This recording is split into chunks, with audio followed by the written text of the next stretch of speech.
बरगद के पेड़ के नीचे रोज बैठते। उस बरगद के पेड़ में गांव के पूरे टीचर्स, अभिभावक, बच्चे सब लोग बैठते, कोई खेलता। मतलब वो झाड़, जैसे बोला जाता है एक वटवृक्ष, एक पीपल, नीम, बरगद, ये एक सिर्फ झाड़ नहीं है, ये पूरी एक इकोसिस्टम है। वो इतने सारे माइक्रो ऑर्गेनिज्म का घर होता है। उसके नीचे बैठते रोज, और रोज एक बीजा बोते थे। एक दिन एक बच्चे राघव ने उनसे पूछा कि आप ये रोज क्या करते हैं? तो उन्होंने कहा कि मैं एक बीज बोता हूँ, पता नहीं इसे ये हो सकता है कि बड़े वृक्ष में कन्वर्ट हो। ये स्टोरी के से रिलेटेड हम यहाँ ये बताना चाहते हैं कि द स्कूल इज अ वटवृक्ष। उसके अंदर बहुत सारे लोग आते हैं, लेकिन जब बीजा इज अ स्टूडेंट, उस स्टूडेंट को सब चीजें, sunlight, Surya Prakash, water, moisture, sufficient distance, ये सब मिलेगा, तभी वो कन्वर्ट होगा एक बड़े झाड़ में। तो हम इसे ये बताना चाहते हैं यहाँ कि जो स्कूल है वो यहाँ बच्चों की, ये कहानी हम इसलिए कि यहाँ बच्चों से क्या संदर्भ है। बच्चे ये संस्थान के, कोई भी इंस्टीट्यूशन के हृदय हैं। हार्ट फेल हो जाए, क्योंकि ये पहली चीज होती है, जैसे ही बच्चा माँ के पेट में आता है उसकी हार्ट बीट स्टार्ट होती है।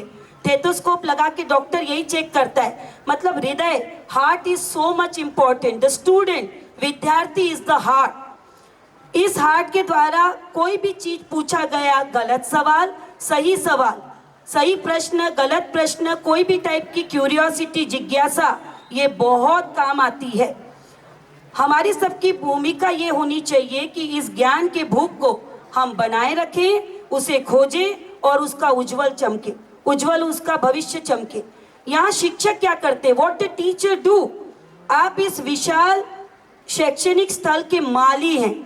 एक दिन, 2-4 दिन अगर राजू पानी न डाले तो झाड़ों की हालत खराब हो जाती है। कब तक पानी डालने की जरूरत होती है? जब तक वो नीचे अपनी जड़ें न जमा ले। बिकॉज रूट जमाना बहुत मुश्किल है। एक बार रूट जमने के बाद आप बड़े झाड़ को पानी न भी डालें तो वो नीचे से, सबको पता है कि अपना भरण पोषण खुद बना लेगा। तो शिक्षकों की भूमिका इतनी इम्पोर्टेंट है कि वो बच्चों के जो प्रतिभा है उसको असाधारण उपलब्धियों में कन्वर्ट कर सकते हैं। What the parents do? सबसे बड़ा रोल अभिभावकों का है। अभिभावक उसके फर्स्ट गुरु हैं। घर में जो नैतिक शिक्षा मिलती है वो बच्चों को पेरेंट्स के, दादा दादी, चाचा चाची, ताऊ, बुआ, फूफी, मामा मामी, इन सब से मिलती है। तो रिक्वेस्ट है पेरेंट्स से कि प्लीज भाषा का सही प्रयोग बच्चों के सामने करें।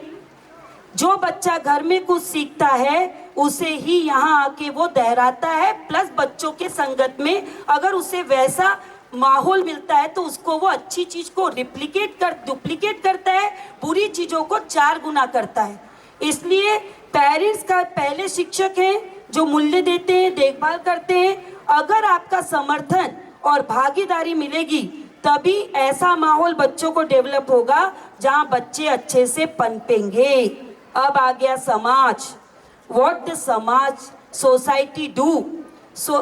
शिक्षा ये व्यक्तिगत मामला नहीं है, ये सामाजिक स्तर पे किया जाना वाला है।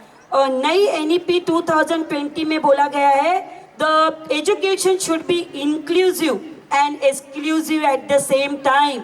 इंक्लूसिव मतलब चाइल्ड विथ स्पेशल नीड है, डिप्राइव्ड वर्ग से आया है, कास्ट का बैरियर नहीं रहना चाहिए। सभी समुदाय को, सभी शारीरिक कुछ असमानता है, बौद्धिक असमानता है, उन सभी बच्चों को लेके चलाने का काम समाज पे डिपेंड है। तो community plays an important role. जैसे बाकी के जो मॉइस्चर, न्यूट्रिशन मिलने वाला काम है बीज को, वही काम समाज करता है। क्योंकि ये समाज, ये दुनिया तेजी से बदल रही है। हमें अवसर ढूंढना है, चुनौतियों का समाधान करना है और एक बेहतर कल की निर्माण करना है। आइए हम सब संकल्प लेते हैं कि हर बच्चे को पोषित करें मतलब सही nutrition they. Nutrition in terms of not food, in terms of values. जैसे दाल चावल रोटी सब्जी, protein proteins, carbohydrate, fats, minerals सब जाना चाहिए खाने में। इसलिए हमारे यहाँ जो बहुत सारे बच्चे सवेरे के टाइम रोटी लाते हैं, दो वो घर में चावल दाल या चावल सब्जी खा रहे हैं, बट हर टाइप का न्यूट्रिशन मिलना चाहिए। तो हमें बच्चों को पोषित करना है, not in terms of only भोजन, बट भोजन के साथ साथ उनको दूसरी ये सब चीजें देंगे, तभी एक संगठित शिक्षित समाज जो बच्चों के द्वारा हम, क्योंकि आजकल के बच्चे थोड़ी देर भी धूप में नहीं खड़े हो सकते। असेंबली अगर 15 से 20 मिनट चल जाए तो 5-6 बच्चों फेंट चक्कर आ जाती है। This is not good. Physically अगर आप स्वस्थ रहेंगे तो आप मेंटली स्वस्थ रहेंगे। और first, second, third, super achiever ये मायने रखते हैं, उसी तरह ये मायने नहीं भी रखते। A sheet of paper can't decide your future, but that sheet of paper आपको आगे बढ़ने में मदद करती है। तो बच्चों को अच्छे संस्कार दीजिए। अगर अच्छे संस्कार आप और स्कूल मिलके देंगे, जिसका प्रयास चल रहा है, तो बच्चों का रिजल्ट, स्कूल की ग्रोथ, इंस्टीट्यूशन की कामयाबी, ऑल आर रिलेटेड। जैसे एक फूड चेन में एक डिस्टर्ब हो जाए तो पूरी फूड चेन गड़बड़ हो जाती है, वैसे ही हमारे ये सब घटक एक मेक से जुड़े हैं। तो हम आशा करते हैं अगले एनुअल फंक्शन में जब हम मिलें तो एक बेहतर अपने आप से, जो अपना आज हम जहाँ हैं एज ए इंस्टीट्यूशन, हम लोग बेहतर कल पे रहें, along with the help of all the what we can say all the parts of the society, जिसमें आप सब आते हैं। बहुत बहुत धन्यवाद।